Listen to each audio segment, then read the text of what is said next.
కాకినాడ నగరాన్ని సమస్యల రహితంగా తీర్చిదిద్దేందుకు కృషి చేస్తున్నామని కాకినాడ సిటీ ఎమ్మెల్యే వనమాడి కొండబాబు తెలిపారు. కాకినాడ స్మార్ట్ సిటీ కార్యాలయంలో డిప్యూటీ కమిషనర్ కె శ్రీనివాస్ అధ్యక్షతన కార్పొరేషన్ అధికారులు వార్డు ఇన్ఛార్జీలతో సమన్వయ సమావేశం నిర్వహించారు. ఈ సమావేశంలో ముఖ్యంగా రానున్న వేసవి కాలాన్ని దృష్టిలో పెట్టుకుని త్రాగునీటి సరఫరా, వీధి లైట్ల సమస్యలపై చర్చించారు. నగర ప్రజలకు ఎటువంటి ఇబ్బందులు లేకుండా ముందస్తు చర్యలు తీసుకోవాలని ఎమ్మెల్యే అధికారులను ఆదేశించారు. ఈ సందర్భంగా ఎమ్మెల్యే మాట్లాడుతూ ప్రతి వార్డులో ప్రజలకు అవసరమైన మౌలిక సదుపాయాలు సక్రమంగా అందేలా వార్డు ఇన్ఛార్జీలు కృషి చేయాలని సూచించారు. వేసవిలో త్రాగునీటి కొరత తలెత్తకుండా సమ్మర్ యాక్షన్ ప్లాన్ సిద్ధం చేస్తున్నామన్నారు. నగరంలోని వీధి లైట్లు నిరంతరం వెలిగేలా పర్యవేక్షణ పెంచాలని, లోపాలు ఉంటే వెంటనే పరిష్కరించాలని ఆదేశించారు. సమావేశంలో SCP Venkatrao, water works DE Lakshminarayana, Macharaju, ward ఎన్మిటీ సిబ్బంది, క్లస్టర్ డివిజన్ ఇన్ఛార్జీలు తదితరులు పాల్గొన్నారు.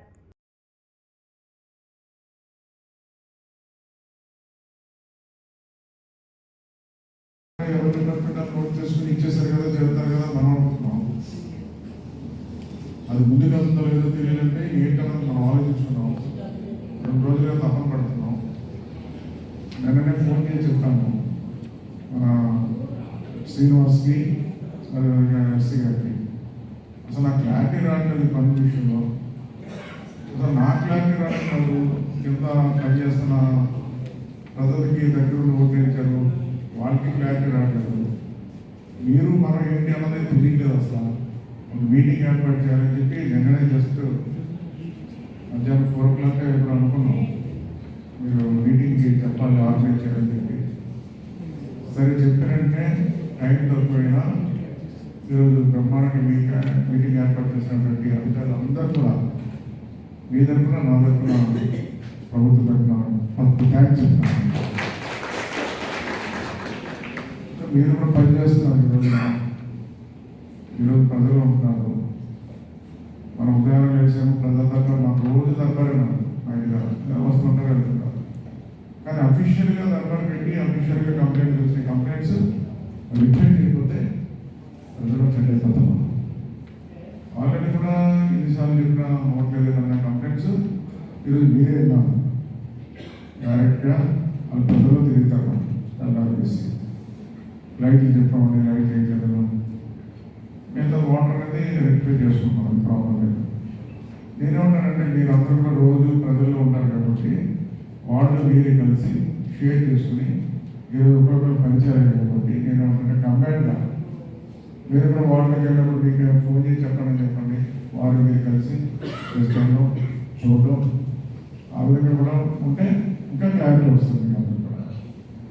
ఈరోజు వాటర్ ప్రాబ్లం ఇదివరకు ఎక్కువ మురుగునీరు వస్తుందని అయ్యన కంప్లైంట్ ఎక్కువ ఎదురు రాలేదు ప్రతి హాస్టల్. అది తగ్గింది. కానీ వాటర్ సప్లై బట్టి ప్రాబ్లం ఉంటుంది. ఏంటంటే లైట్లు ప్రాబ్లం చాలా చోట్ల చెప్పాను నేను వేయాలని. నాకు ఏమనిపిస్తుంది అనేది దీన్ని బట్టి లైటింగ్ తక్కువ ఉంటుంది. లైటింగ్ మనకెంత 20 watts వెళ్తామా, జనరల్ చేసి 20 watts. లైటింగ్ పెరిగిలో చూసుకుంటే బాగుంటుంది. అదే లైట్లు 20 watts తీసేసి లైటింగ్ పెంచుకుంటే ప్రజల్లో లైట్లు బాగా ఎదుగుతున్నాయని అనుకుంటారేమో అనుకున్నాను. లైటింగ్ పెరిగిందో చాలా బాగుంది లైటింగ్ అని అభిప్రాయం వస్తుంది. ఇది తక్కువ అయిపోయింది.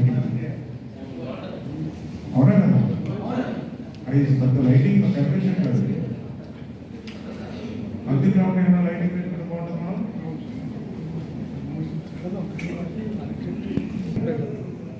లైటింగ్ ఎంత పెంచితే బాగుంటుంది మీరు చెప్పండి. అంటే 20 watts అనేది బాగుంది. 70 మొత్తం సీట్స్ అన్ని కలిపి ఎక్కడైనా 70. ఓకేనా? ఓకే. తర్వాత మనకి 45, 46 సచివాలయాలు లేవు అసలు. ఇది చాలా బాగా మనకి ఇమీడియట్లీ సచివాలయం వచ్చినా చూడాలి.